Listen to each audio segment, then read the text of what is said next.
ce que c'est ça? Donc, si vous respectez le confinement, si vous restez chez vous, je disparu.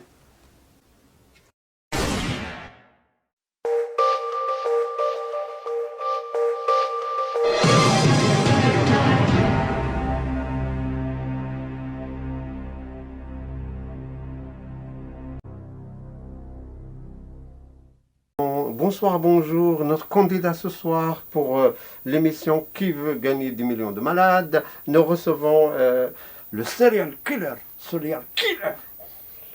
le serial killer Covid-19.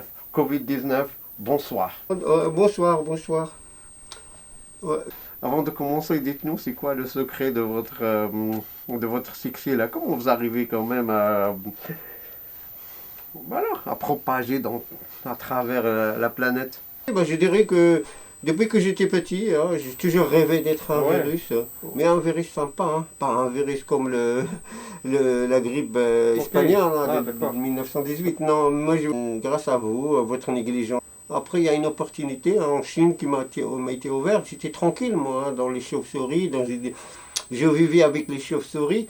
Mais voilà, après en Chine, voilà, c'est développé tout ça. Sans plus tarder, on va passer aux questions. Est-ce que vous êtes prêts? Je suis prêt, allez-y. Ok, première question. Pour 100 000 victimes, 100 000 contaminés, la question est la suivante.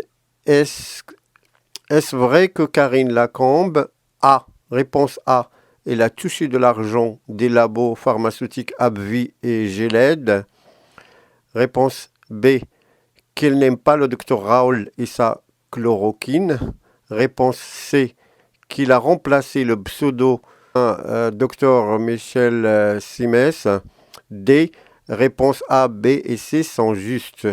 À vous. Mais c'est qui Karine Lacombe? C'est elle, c'est elle.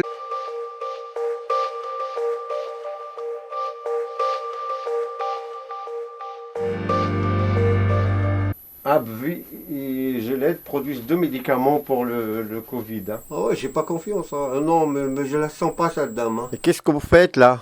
Qu'est-ce que vous faites? Ouais, j'ai vérifié. Ouais, j'ai vérifié. C'est sa déclaration.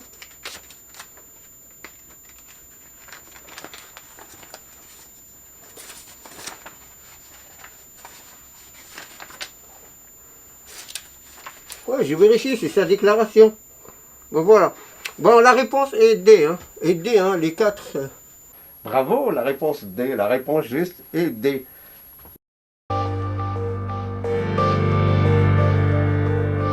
Question numéro 2.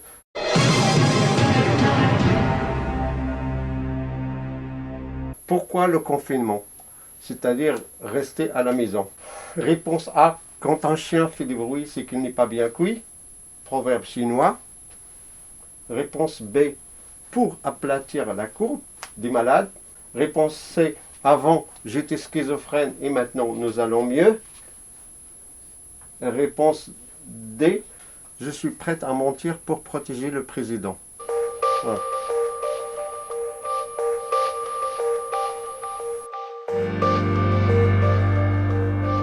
Ouais, la réponse est... Ouais, la réponse, ouais, je pense que c'est... Oui, c'est aplatir la courbe des malades. Ouais, aplatir la courbe des malades. La réponse B. Ouais, je suis très... Ouais, c'est mon dernier mot. Ouais. C'est votre dernier mot. C'est votre dernier mot Covid. Bravo, la réponse bon, juste. Vous pouvez expliquer votre réponse? Ouais, je peux expliquer ça.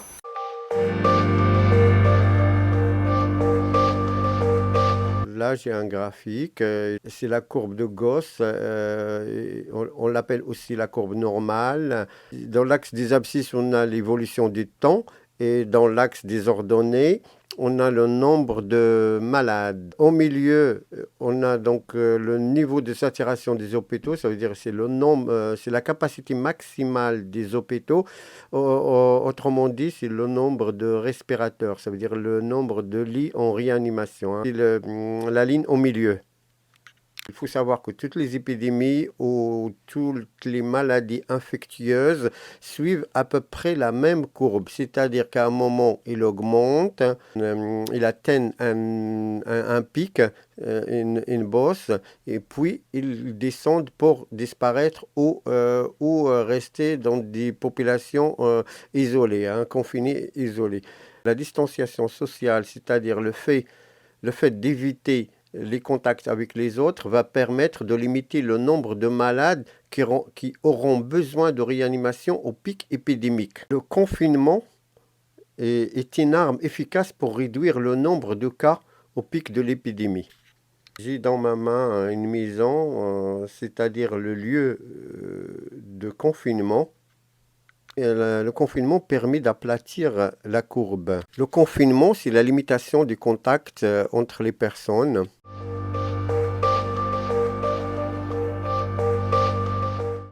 Vous voyez ce que c'est ça? Si vous respectez le confinement, si vous restez chez vous, je disparu.